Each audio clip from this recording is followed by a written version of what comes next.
sold like an object. The market was hot, loud, and cruel. It was not a place for kindness. It was a place where living beings were sold like things. The smell of oil, blood, and smoke filled the air. Chains rattled, and slaves stood in lines, dirty, tired, and silent. Among them was a young alien girl named Sira. Her skin was a pale silver blue, bruised and dusty. Her eyes, large and purple, stared at the ground. She didn't cry anymore. She had no tears left. Sira was small, maybe 17 in human years. Her kind matured young, but she had seen too much pain too early. Her people had been defeated in war. She was captured when her village was burned down. Since then, she had been passed from one cruel master to another. Now she was here, in this slave market on a desert world, chained to a post, waiting to be sold like food in a stall.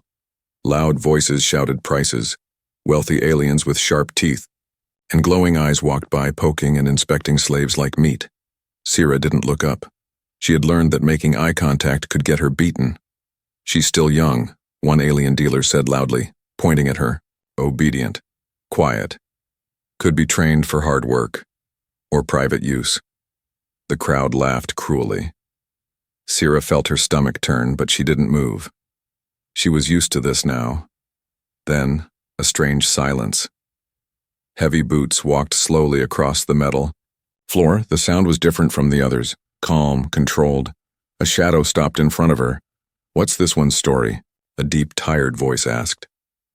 Sira looked up, just for a second. It was a human. He looked different from the others, older, with a rough beard and long brown coat. His eyes were not cruel or hungry. They looked tired, like someone who had seen war and loss. A scar ran down his cheek and he carried no whip or chain. "A human?" someone in the crowd whispered. "What's he doing here?" The dealer smiled. "Ah, a rare guest. She's cheap. Had too many owners already. Not worth much anymore." The man didn't speak. He just looked at Sira. Not like a buyer, not like a monster. Just a man looking at another being. "How much?" he asked. 50 credits. Final offer. He reached into his coat and dropped a small coin pouch into the dealer's hand. "Deal." The chain on Sira's wrist clicked open. She flinched. "Come," the human said gently. She didn't move. He took off his coat and placed it on her shoulders. It was warm, smelled like leather and something old, like trees and earth. Slowly, she stood. Her legs shook. She expected a trap, a shock collar, maybe a slap. But nothing came.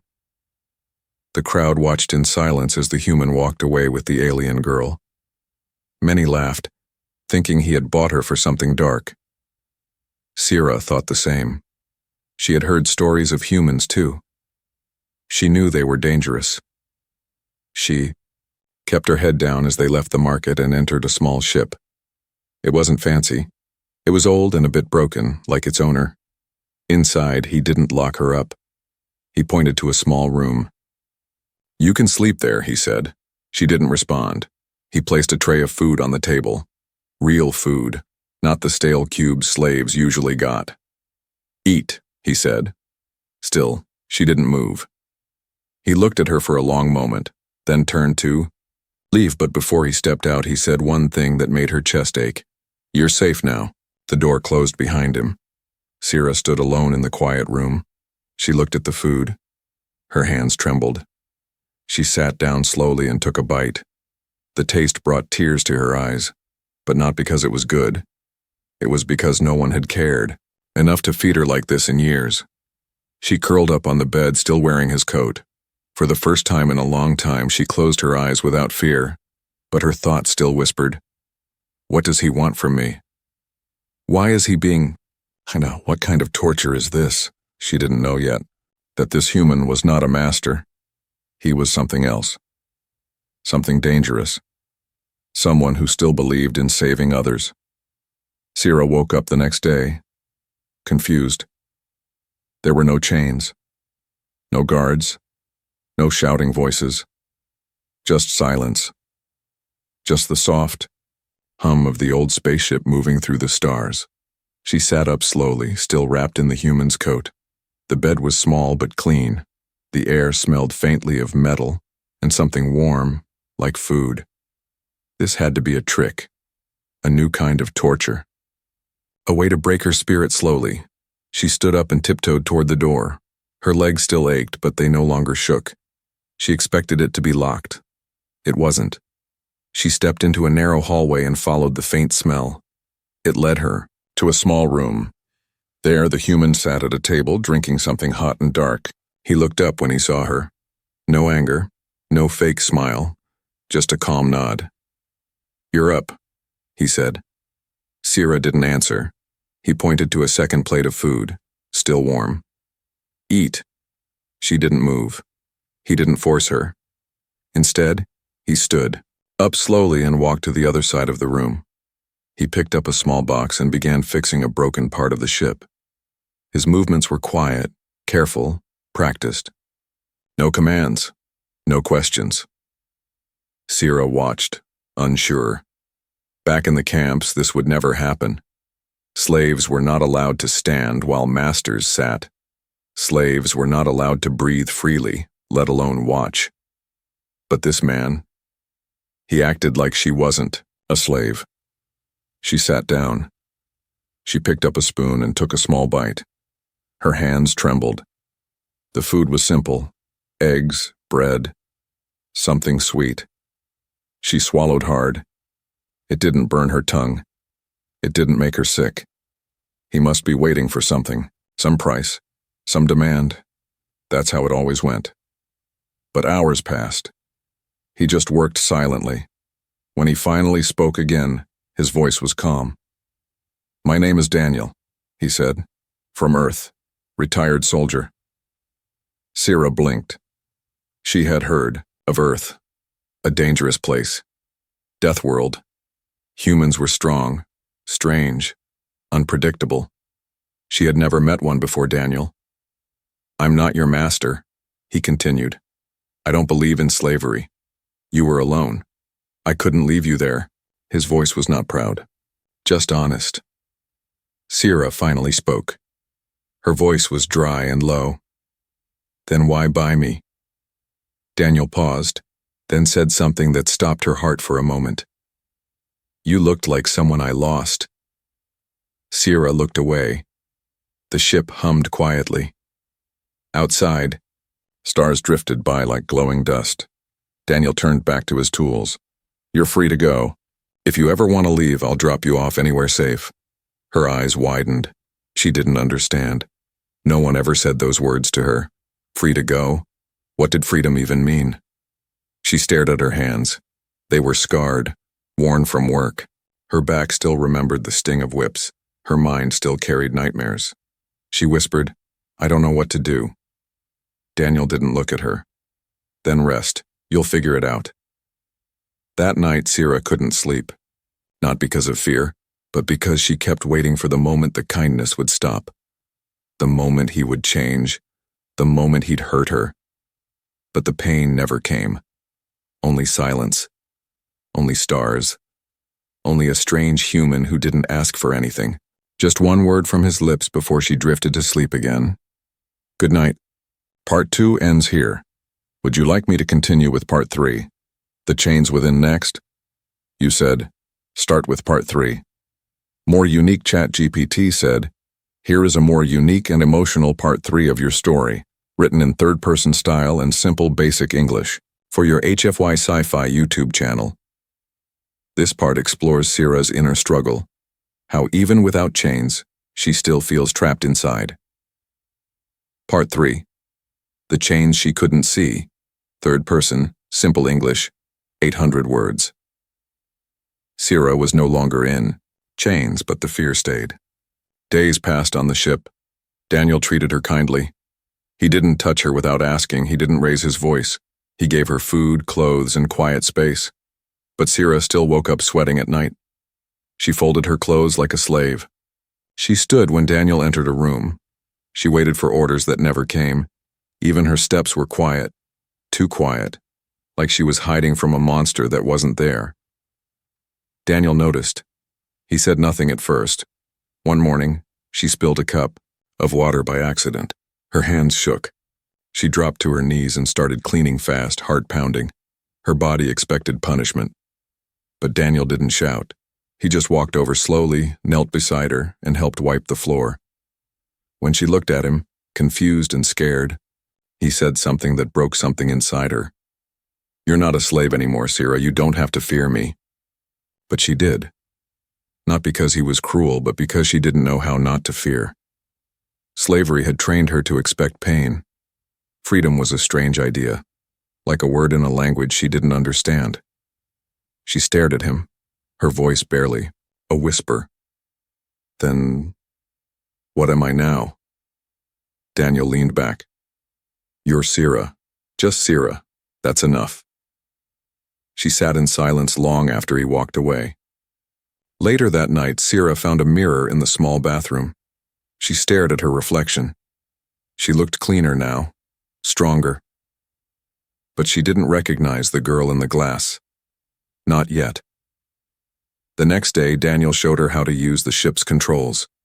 She didn't ask, but he gently guided her hands.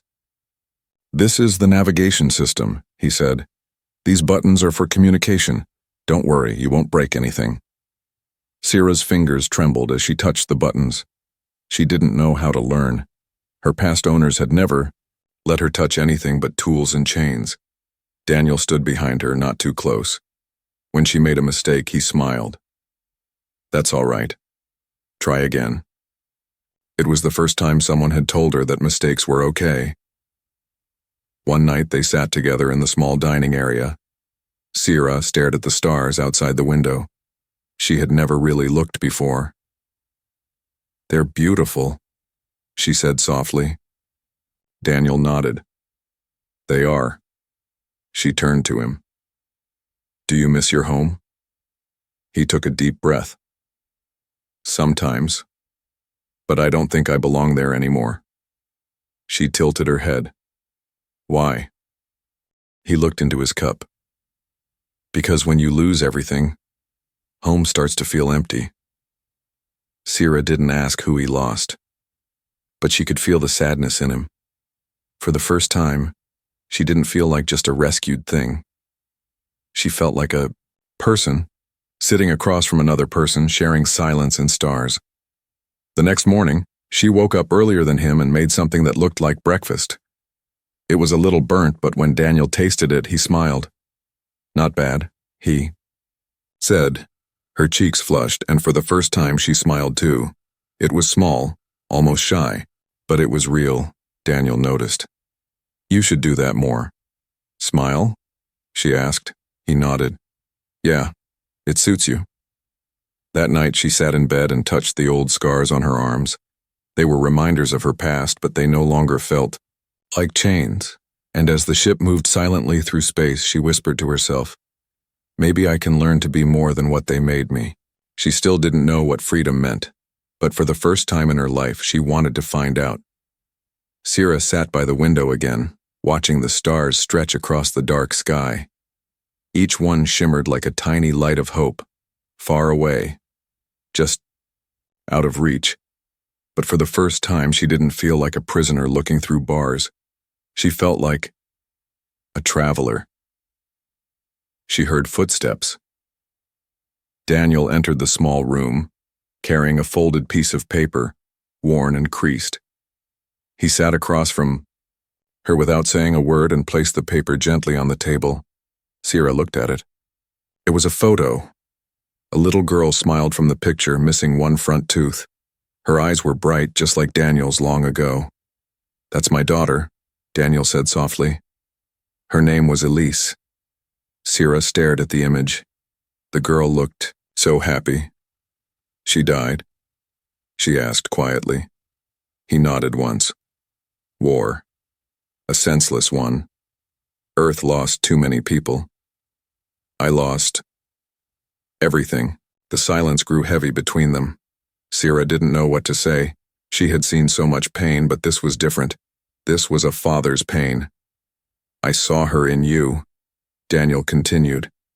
"That look in your eyes, like you stopped believing someone could care." Sira swallowed. Her voice cracked. "No one ever did. He looked at her gently. Then maybe it's time someone does. She wanted to cry, but she held it in. Days passed. Daniel showed her more about the ship, how to steer it, how to read star maps, how to scan for trouble. Sira asked questions now. She learned fast. They visited quiet planets, places without slaves, without war. On one small green world, Daniel bought her a long coat of her own. She chose the color herself, soft gold with a hood. I want to feel the sun, she said as they walked through a peaceful field. Not as a slave, just as me. Daniel smiled, then feel it. She stood still, eyes closed, letting the light touch her skin. For the first time, it didn't burn. One night, Sira found an old music player on the ship. She pressed a button. A slow, sad melody filled the room. Daniel entered. Haven't heard that song in years, he said. What is it called? To the Ones We Lost. They sat in silence as the music played. Sira listened carefully. The notes felt like memories. I don't want to forget where I came from, she said. But I don't want to stay broken either. Daniel nodded. Then we walk forward, together. But peace never lasts forever. One morning, the ship's alarm rang out.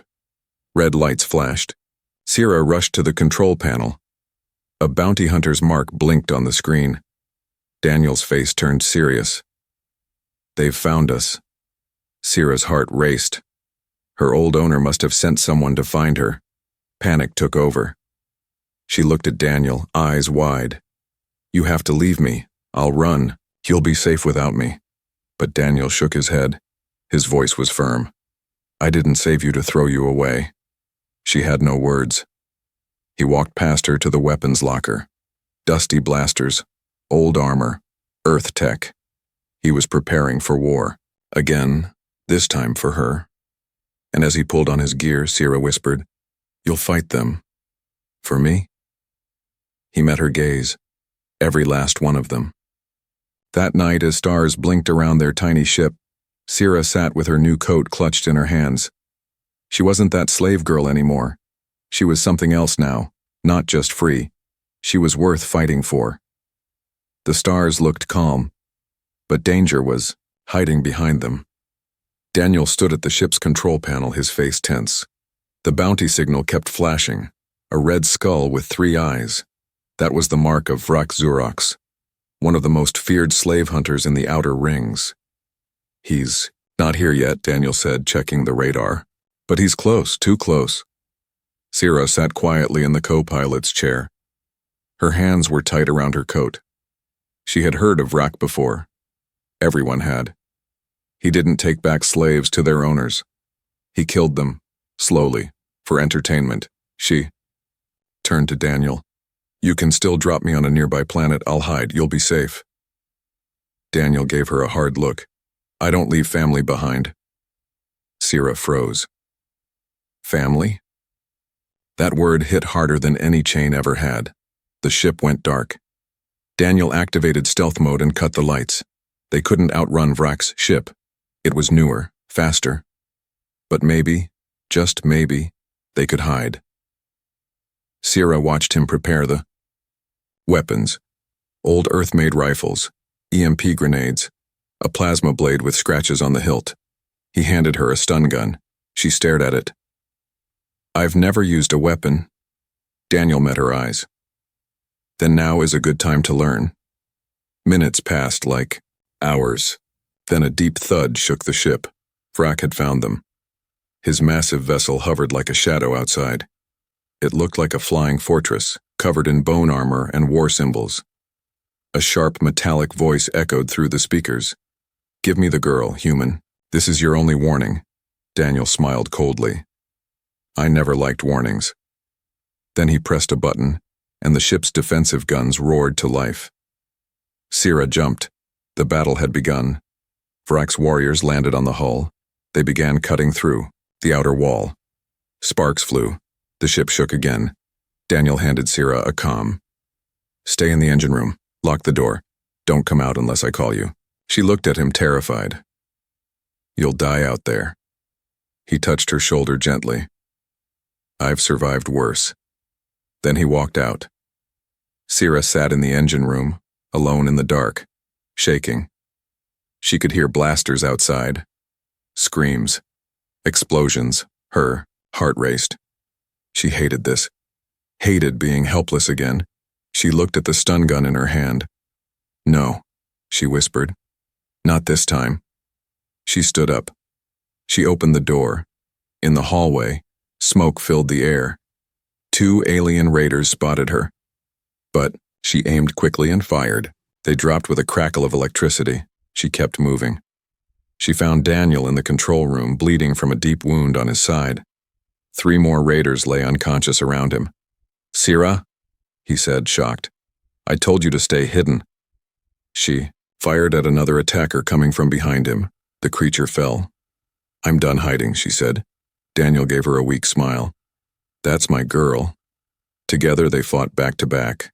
Her aim was clumsy, but her courage was real. Daniel, despite his injury, moved like a true soldier, each shot counting, each step controlled.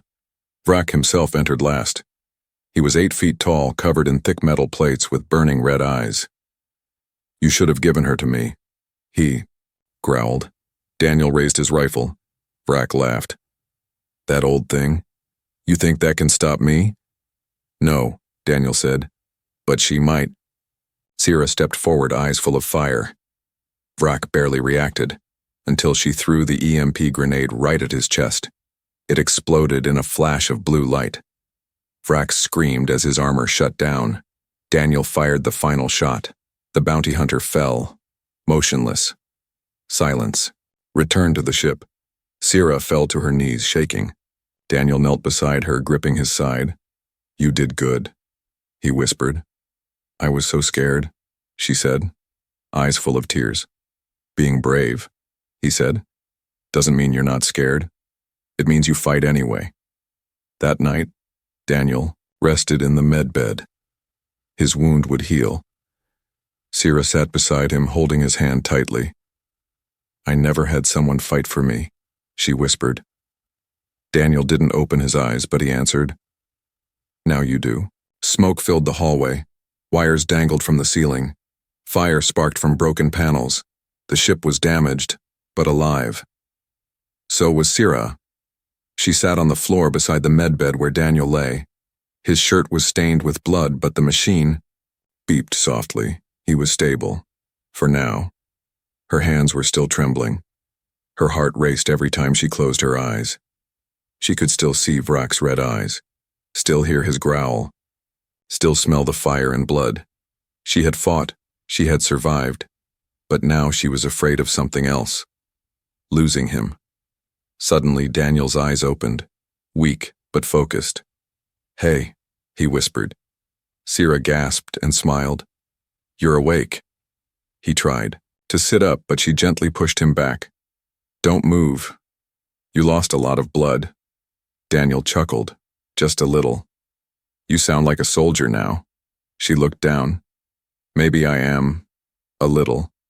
There was a pause. Then he said, "You saved my life." Sira's throat tightened. "You saved mine first, over and over again." Daniel's eyes softened. "You didn't freeze, you didn't run, you fought. That was your victory too." She sat in silence, gripping his hand. "I was always a slave," she said quietly. "Even when I was free, I still acted like one. But when I saw you bleeding, I wasn't afraid anymore, I was angry." He nodded. "Anger can burn the chains off." The ship's lights flickered. They had more work to do. Sira helped Daniel stand. She wrapped his arm around her shoulder and guided him toward the control deck.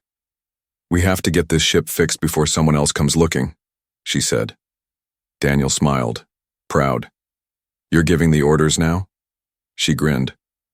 "You taught me well." Together they worked. Daniel gave instructions. Sira repaired what she could. She crawled through vents, pulled out smoking wires, patched hull holes with metal sheets. Her hands got cut, her arms burned, but she didn't stop. She wasn't scared of pain anymore.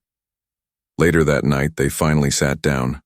The ship was running, barely, but it was enough to reach the next planet. Daniel leaned back, exhausted. We'll need parts, fuel, maybe a few favors. Sira nodded. And medical supplies. You need better care. I'll live, he said. Then he looked at her carefully. Sira, what do you want to do next? She was surprised by the question. No one had ever asked her that before. What she wanted, she didn't answer right away. She walked to the window, looked at the stars. I want to find a place where no one owns anyone, she said. Where I can walk in the sun and smile. Daniel's voice was quiet. Then that's where we'll go. Suddenly, the ship's warning system beeped, a transmission. Sira hit the button. A shaky voice came through. Please, if anyone hears this, a transport ship is under attack. We have children on board. We need help. Coordinates followed. Sira looked at Daniel. He was pale but awake. Another trap? She asked. Maybe, he said. But if it's not, they'll die. Silence. Then Sira strapped herself into the co-pilot seat. Then let's save someone else. Daniel blinked, surprised. You sure? She nodded. You saved me. Maybe it's time we pass that forward. Daniel smiled proudly. He reached for the controls with his good hand. All right, soldier. Let's move. Engines roared. The ship groaned, but it flew, through fire, through fear, through pain and memory. The slave girl was gone. What flew now was something more. A fighter. A protector. A survivor. And she wasn't alone. The ship moved through the stars, silent and steady, heading toward the source of the distress signal. Sira sat in the co-pilot seat, eyes sharp, hands ready on the controls. She wasn't scared anymore, not like before. Behind her, Daniel sat quietly, wrapped in a thermal blanket. His wounds were healing but slow. He looked weaker now, older, but still full of fire. They were both scarred, but alive. Sira remembered the voice from the distress signal, a ship with children, under attack. The girl who once would have stayed hidden, frozen in fear, now had her fingers over weapons controls. The girl who once shook in chains now flew toward danger. As their ship exited hyperspace, they saw it. A small, broken transport ship floating near an asteroid belt, surrounded by 2 raider vessels. Sira gasped. Smoke trailed from its engines. Its shields were failing. They could see small figures running through the windows, tiny, panicked shadows. They're boarding it, Daniel said, his voice dry. We don't have much time. Sira gripped the controls. Daniel looked at her. You sure about this? She didn't answer. She didn't need to. Her action said everything. They dove toward the nearest raider vessel. Sira hit the targeting switch. The ship's old guns hummed to life. Firing. Plasma rounds, she shouted. The first raider ship took the hit and spun away, its engines flickering. The second turned, trying to intercept, but Sira was faster. She moved the ship like it was part of her body, turning, dipping, rising. Daniel guided from behind, but Sira was the one in charge now. She's learning faster than I ever did, Daniel whispered with a proud grin. The second raider ship opened fire. Sira dodged left. Sparks flew as a bolt scraped their wing. I'm taking us under them, she yelled. Daniel nodded. There's a weak spot in their underbelly. Fire now. Sira pressed the trigger. Boom! The second ship burst into flames, spinning into a nearby asteroid. The first ship fled. They were safe here for now. Sira flew alongside the damaged transport. Children stared through the window. Scared, confused, but alive. Daniel activated the comm. This is a civilian rescue ship. You're safe now. Sending medical aid and repair bots. Hours passed. Sira helped carry injured children to the med bay. She wrapped one small boy in a blanket and gave him water. He didn't speak, but he held her tightly. Thank you, whispered a young alien girl. Sira didn't know what to say. No one had ever thanked her for anything. Daniel placed a hand on her shoulder. You didn't just save their lives, he said. You gave them something to believe in. When the children were safe and the transport ship left for a nearby colony, silence returned. Back in their ship, Sira sat at the table. She stared at her reflection in a shiny plate. No chains, no dirt, no fear. Only her. Just Sira. Daniel walked in, holding a wrapped package. His movements were slower now. He coughed. Once. Sira rushed to help him sit. "You need more rest," she said, worried. He smiled. "I've had worse." He handed her the package. She opened it carefully. Inside was a small metal tag. Worn, it said, "Property of Elise Grant." Sira looked up. Daniel's eyes were soft. "That belonged to my daughter. She wore it around her neck before the war took her." Sira clutched it, unsure. "I want you to have it," he said. "Not because you belong to me, but because you're family now." She blinked, frozen. He continued. "I didn't just save you, you saved me too. I was alone for too long. You gave me a reason to care again." Sira felt her throat tighten. She wanted to say something, but the words wouldn't come. She finally whispered, "You see me as your daughter?" Daniel nodded. "Yes, if you'll have me." Tears rolled down her cheeks. She didn't wipe them away. She held the tag against her chest and whispered, "Thank you, Father." Time passed. They traveled from planet to planet, not hiding anymore but helping others. Sira became a name whispered in the stars. The former slave girl who saved children, the girl who destroyed Vrak, the girl raised by a human.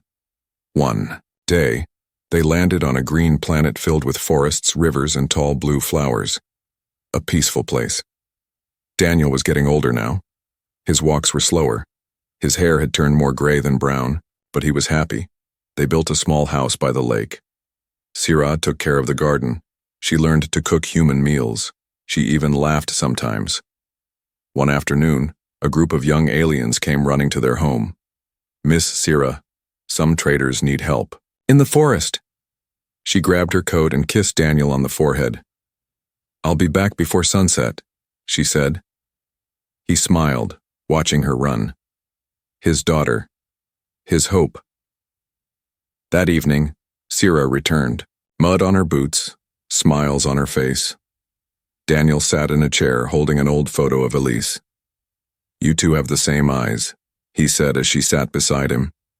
She leaned her head on his shoulder. "You gave me a future," she said softly. "No," he answered. "You gave it to yourself. I just reminded you that you were worth it." As the stars blinked in the sky above them, Sira whispered a silent vow. She would never be silent again. She would protect. She would heal. She would remember. And no matter how far across the galaxy she traveled, she would always come home. To him. Her. Father. Final words for your ending scene. Narration. She was once a slave, a number, a nobody. But someone saw her pain. Someone believed she mattered. And now across every star and every world her name shines bright. Not because she was rescued, but because she rose. And the galaxy will never forget the girl who became a warrior. And the man who called her daughter.